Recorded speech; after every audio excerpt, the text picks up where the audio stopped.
Depuis toujours, le peuple juif a attendu impatiemment la construction du temple et la venue de Mashiach, à tel point que certains ont étudié les lois des Kohanim et particulièrement les parachiotes, les sections dans la Torah qui parlent de la construction du temple.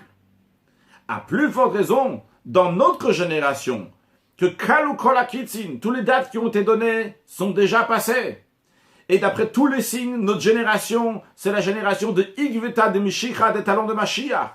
Et il est clair que notre génération, c'est la dernière génération de l'exil, la première génération de la délivrance.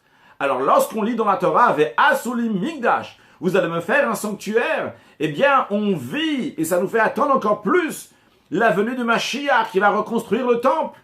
Qu'est-ce qu'on fait pour cela? Eh bien on étudie justement ces sections de la Torah qui parlent de la construction du Mishkan, du tabernacle, qui correspond à la construction du temple.